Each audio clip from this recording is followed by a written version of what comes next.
So what did you think of March?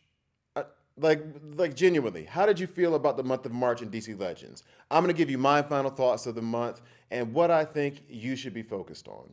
There is a difference between you and me. We both looked into the abyss. But when it looked back at us, you blinked. Hi guys, I'm Gravity here, and this is a DC Legends video. In this video, I'm gonna try something new.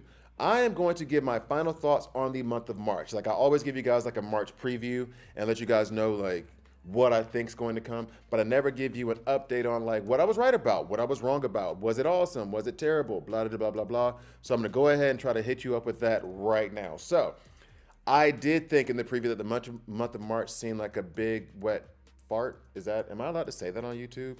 Yeah, it didn't seem like it was gonna be fantastic, right? It seemed far from spectacular. So the only tune that I thought was gonna be worth a damn in the whole month was gonna be Talon.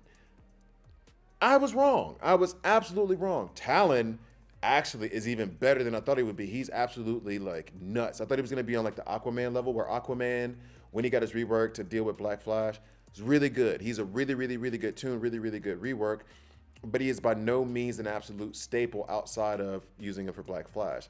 Talon has so much more utility. I took him L4 today. I'm going to do another video on him. I said it would be this week, but what I'm going to do is I'm going to actually wait until his PvP week in April, and then I'm going to put out the part 2 of his in-depth guide.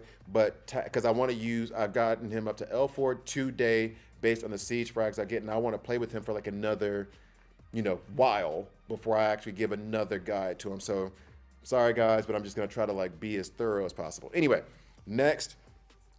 Punchline, absolutely incredible. Quickly became one of my favorite tunes. That passive ability to give disease and spread disease and ignore immunities is nuts. That passive ability to give you debuff immunity or to give you buff immunity is also nuts. Her A1, she's pretty fast, in that A3, sorry, that lays down buff immunity is nuts and has caused me problems on my free-to-play account. I have been able to use Wonder Woman PLT, as I spoke about in my free-to-play video, but that is an awesome ability as well. So like, highest marks for Punchline. She's absolutely incredible. Talia, her rework. Talia is good.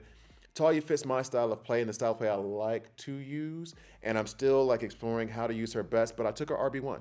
That's how much I liked her. So I do like Talia. I think she had a good rework. Is it great? No. Is she for everybody? Definitely not. But if you like that style of play in terms of using bleeds and evasion, which, hey, holla at your boy, then yeah, she's definitely going to be a tune that you're going to have a lot of fun playing with. I think she's going to be more fun than useful, if that makes sense. Like, I'm going to bring her out to have fun. I'm not necessarily bringing her out because I got to solve this problem. You know what I mean? Like, Talon has both. Talon's fun and useful. Punchline is fun and useful. I think Talia is just fun. All right, so then Hush, also, I think Hush is good. I think Hush is good if you can use him in a certain play style. I think that I would put Hush in certain niche situations involving silence, where I'm not using silence as the end-all be-all or the staple of my team's success. However, if silence is floating around out there, then I definitely want to drop Hush in, because he could definitely just silence lock a team. I think it's a really, not even silence lock, but silence, like using silence to the detriment. No, actually, silence lock would be the thing to use. That would be it, because not only, put it this way, here's my thought process and here's what I was thinking. Not only is he giving you silence, every time you attack a tune every time he attacks an ally, he's giving you silence again, and that means you only get to use your A1, and he's causing damage. So that means that every time you attack from that point forward, unless you get that silence purged or end up with a debuff immunity on you somehow, every time you get that silence on you and every time you attack, he hits you back. So you're only able to use your A1, and you're going to get hit. So hence silence lock. So I think Hush is awesome. I think he's a lot of fun and very useful, but in niche situations. Like, and he's you know what? Scratch that. He's another Talia. He is someone who's going to be fun, and I'm going to definitely bring him out in certain situations and have fun with him, but he is not the end-all be-all on my account. He's only going to be pulled out in certain niche situations where I'm like, oh, this could be fun, and then I'm going to enjoy myself. So there's that. The Catwoman event, F2P almost completed, but, oh, yeah. Again, I've already given the guide, very underrated tune. I was actually surprised at how much of the normal event I was able to get to the second to last node. One of the things that I did regret about the in-depth guide that I did about Catwoman is I really want to have her from the perspective of early game. I want to know how she performs then, because my Catwoman is RB1, and I looked back at the previous Catwoman video that I did like last year, and she was L4 at that point, still a beast. So like, that's all fine and dandy when you have all the legendary points and et cetera, et cetera, et cetera.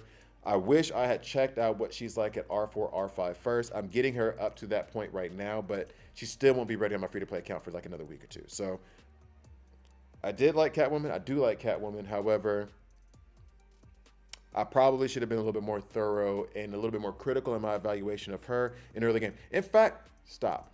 You guys tell me. You guys who are very early in the game or mid-game who have a L1 Catwoman, who have an R3, R4 Catwoman, do you use her? Is she useful? Do you enjoy using her? Or is she just one of those like, ah, damn, why did I follow his advice? Now I put my resources into this and she's not as useful as she should be? Because it is just outright the truth.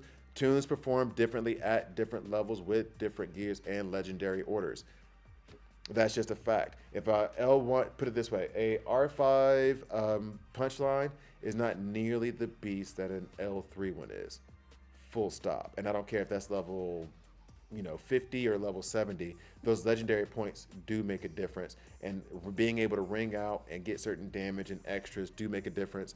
And actually coming to that conclusion while building Punchline in the free-to-play account, that's kind of, I make this channel to try to help like early and mid-game players, and I do focus on the end-game result as to whether or not you should invest in them in the early to mid-game.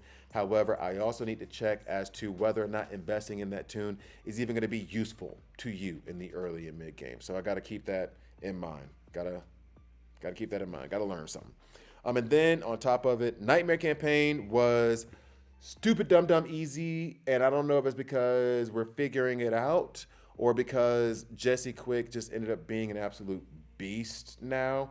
Like, I don't know if she's the new ruler of Nightmare Campaign or if that crown still belongs to Spectre.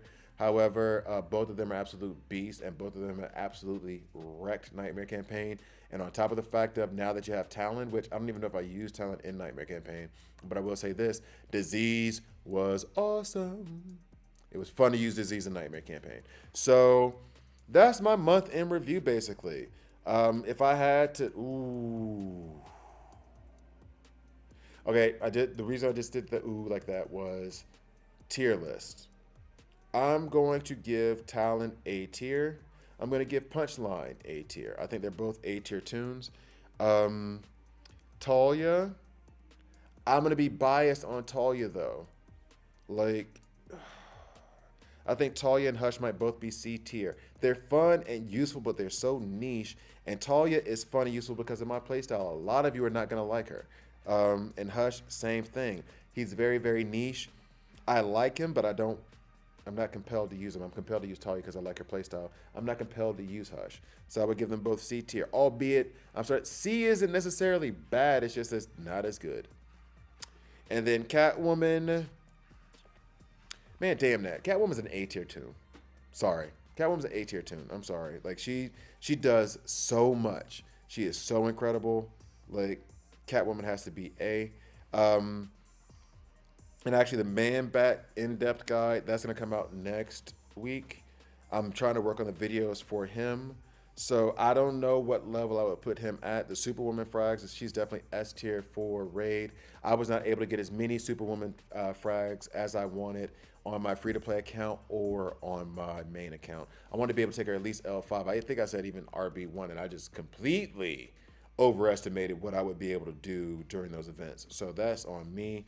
But Superwoman is clearly an S tier tune, at least for Raids, and in terms of everywhere else in the game, hell, B. Maybe even C. But in Raids, she's invaluable there. Man-Bat is a solid, like, is there a tier D? Do we just say F? I don't know. Like, I love playing with him, but I gotta be real and I gotta be honest. His usefulness, his utility, everything, like stacked on top of everything, he's not that great. He really isn't that great. I love using him.